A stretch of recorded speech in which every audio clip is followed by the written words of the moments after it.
Had a recent article that said books are dead, long live books. And it said the East Bay, where we are coming to you from, in Podcastro Valley, California, is in the East Bay. But the East Bay, particularly Oakland, is experiencing a literary renaissance. If you're a culture enthusiast planning a night out, your options are now as likely to include poetry events as films, concerts, and galleries.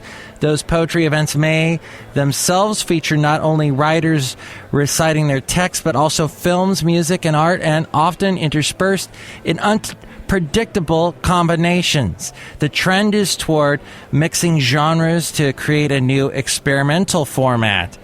And in the East Bay, that's less likely to be a medley of delicate sentiments than a gritty, rebellious amalgam.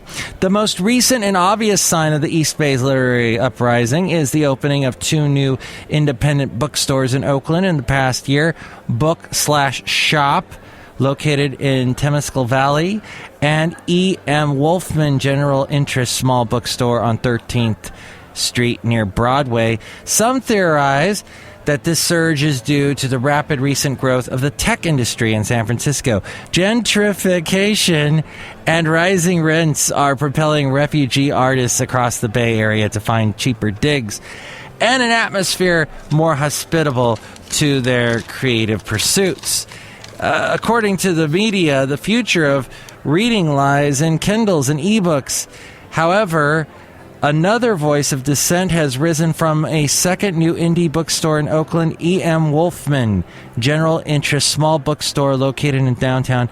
It's a funkier, cheaper response to the question of how to enliven the bookstore environment. When you arrive at this store, you might encounter a reader in residence who sits in a chair by the front window next to a pile of books. A reader is on duty most days, and you can ask him or her questions about books and authors or have him or her read out loud to you.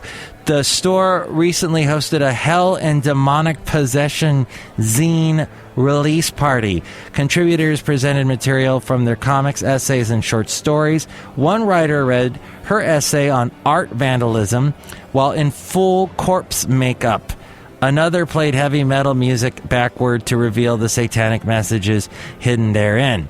A third reader recited over ambient drone music. E.M. Wolfman was one of the 30 venues for the 3rd annual Beast Crawl, a literary festival that took over Oakland's Uptown District on the night of July 12th this year. The event featured 130 writers and drew upwards of 1,500 audience members. The name of the event is a play on words of the Pig Latin term for beast, which is East Bay, inspired by what the event's website described as the classic Oakland image of the giant cranes that stalk our shores.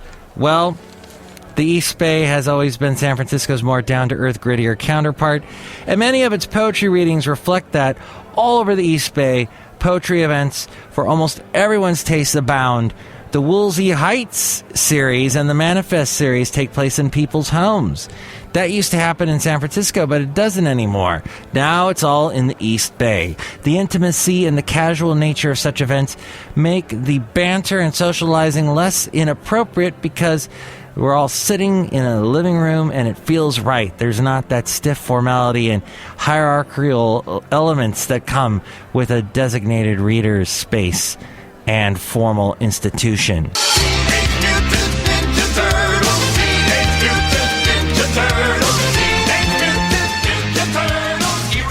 Well, the movie remake to that TV show was huge, as you know, this year. But there's a different turtle, a turtle a little less known, that's also making a resurgence. A mild-mannered teen, the violent death of a parent, a mysterious superpower, a plan for revenge. These familiar comic book elements are given a fresh twist in a new graphic novel that ties superheroics to the immigrant experience. This according to also East Bay Express and eastbayexpress.com. The Shadow Hero, written by Jean Luen Yang, author of the National Book Award finalist American Born Chinese, and illustrated by Sonny Liu, creator of Malinky Robot for Image Comics, reintroduces the Green Turtle, a forgotten character from the golden age of comics. Together, Yang and Liu resurrected what many consider to be the first Asian American superhero from obscurity. Yang, an Alameda native, UC Berkeley grad and math teacher, and IT specialist at Bishop O'Dowd High School in Oakland, grew up in the San Jose area, but maintains deep ties to the East Bay. As the author-illustrator of the New York Times bestselling graphic novel Boxers and Saints, he has done much to bring Chinese history, mythology, and culture to a wider audience. From the birth of the superhero genre in 1938, Asian characters in comic books were usually relegated to roles as Fu Manchu villains or slapstick sidekicks, rendered with yellow-orange skin tones, ridiculous buck teeth, and slanted eyelids. Only with the rise of independent comic publishers and creator-owned titles have Asian American comic creators such as Derek Kirk Kim, Adrian Tomine, and Jillian Tamaki have been able to reverse some of these stereotypes by writing about and illustrating realistic aspects of their cultures. A longtime fan of superhero comics, Yang learned about the original Green Turtle from Pappy's Golden Age Comics blog zine, an online repository of scanned, mostly public domain comic stories from the early decades of the medium. Not much is known about the Green Turtle's character. In 1944, a little-known publisher called Rural House hired Chinese-American cartoonist Chu Hing to create a lead character for its new series, Blazing Comics. Hing devised the Green Turtle, a World War II superhero tasked with defending China, a U.S. ally, against the invading Japanese army. Wearing a cape over his shoulders and a mask over his face, the Green Turtle didn't really exhibit much in the way of supernatural powers, beyond being unusually good at avoiding bullets at close range. His sidekick was Burma Boy, but not even he knew where the Green Turtle got his talents or what led him to become a superhero. Yang said as soon as he read about the character on Pappy's blog, he was fascinated by the mysterious circumstances surrounding the Green Turtle's creation. When you look at those original Green Turtle comics, he says, the main character almost always had his back turned toward the reader. So all you see is the big green cape. When he is turned around, something's always blocking his face. Another character standing there, or he's punching and his arm is blocking his face, or a shadow falls right over it. It's very deliberate. It is here that the history of the Green Turtle moves into the realm of speculation. One popular theory is that Hing wanted his character to be Chinese American, but his publisher wouldn't go along with that idea, afraid an Asian superhero wouldn't find any traction in a comics marketplace dominated by all-American Caucasian characters. You never see comics, especially superhero comics, drawn like that. The rumor is that Chu Hing did it that way so he could imagine his character as he had originally intended, as Chinese American. Whatever Hing's intentions, Blazing Comics lasted only 5 issues. The Green Turtle was relegated to the scrap heap of comics culture until Yang, in collaboration with Liu, a Malaysian-born artist currently residing in Singapore, decided to give him a makeover and an origin story. At a time when a female Thor and an African-American Captain America have recently made headlines, Yang is optimistic about this comic's progress toward greater diversity in characters and subject matters.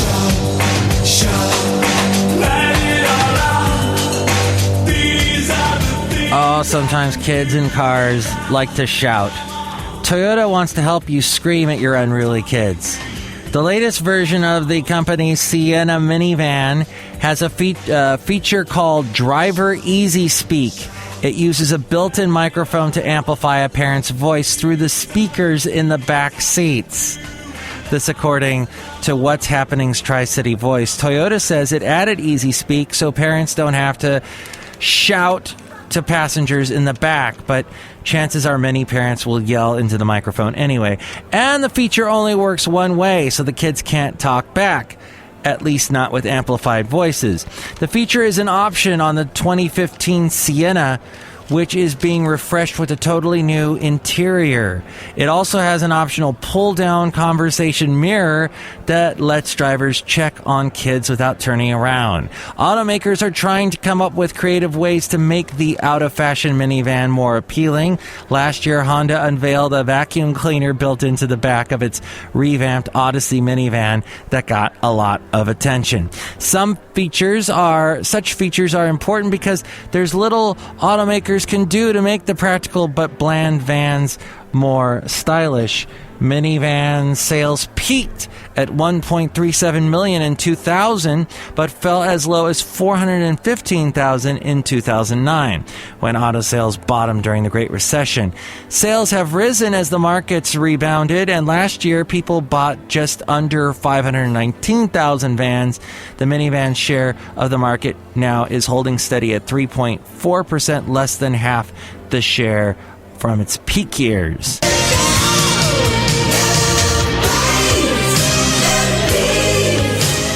Getting bitten is not fun, especially by love or your dog. And it's no good either, no fun when kids get bitten by dogs. Now, this wonderful newspaper that I find in various dog stores around the Bay Area, Beowulf, wrote an interesting article about how kids can avoid being bitten and to keep in mind some safety tips. They said it is helpful to consider some of the many differences between dogs and humans so we can manage interactions between our kids and our canines to optimize the safety and well-being of both. Here's some examples of normal dog behavior. Dogs feel threatened and or challenged when they are looked at directly in the eye by either another dog or a person. Dogs will chase almost anything that moves or runs away from them. They see running away as an invitation to a game of chase. Even if they are not hurting dogs, they will sometimes nip and growl when chasing. If dogs are afraid of something, they will either retreat or advance and growl, jump, snarl, etc. to make what they are afraid of run away. Dogs play with each other by wrestling, getting on top of each other, biting each other, and running full force into each other. They make a lot of noise when they play with each other, and it is often difficult to tell if they are playing or fighting. If other dogs try to get to their food while they're eating, it is natural for dogs to protect their food by growling or snapping. And remember, to them, we are all dogs. Dogs do not naturally like to be hugged and held. To a dog, this is a form of physical dominance that can signify physical danger. Some are desensitized and are trained to like it, but many barely tolerate it and are never really comfortable when hugged. This is also true of the aforementioned being stared directly into the eyes. So, keeping in mind that the above behaviors are normal for dogs, let's think about the normal behaviors of children, especially toddlers. Children like to get very close to dogs' faces, look into their eyes, hug and kiss them, and even crawl on top of them. Children often crawl or walk very close to a dog who's eating or chewing on a toy or a treat. Children like to run, make loud noises, and get physical when they play, sometimes tugging on and wrestling with each other. This makes dogs want to join in the chase and or use their mouths as they do with each other. Clearly, there are potential problems here, so it is important to make sure your child and dog are safe around each other by establishing rules and supervising carefully. Rover may be your family dog, but he is still an animal who relies primarily on instinct. This is why, when asked if you can guarantee that a dog will never bite, the answer is always absolutely not. Putting the following suggestions into practice is your best insurance against this worst-case scenario. Don't leave children under the age of 6 years unsupervised with a dog, especially children who do not live with him, kids, friends, visiting family members, etc. Don't let your child take food or toys away from a dog. Or even get too close to a dog who's eating or chewing on a toy. And do make sure children know how to be gentle with the dog. If they are not able to be gentle when interacting with the dog, wait until they develop more impulse control before allowing them to do so. Most importantly, make sure your children never approach an unfamiliar dog without asking the owner if it's okay. When given permission, make sure that your children know how to properly introduce themselves to a dog in an appropriate way that feels comfortable for the dog. I've seen some kids do some crazy stuff when the parent goes, go ahead, be careful, say hello to the dog. And then the kid's like grabbing the dog's tail. And it's like, whoa, that's a little too much, too soon. If no owner is present, your children should not approach the dog at all. If you have an uneasy feeling about your child's relationship with your kids or witness behaviors on either side that you feel uncertain about, seek help from a qualified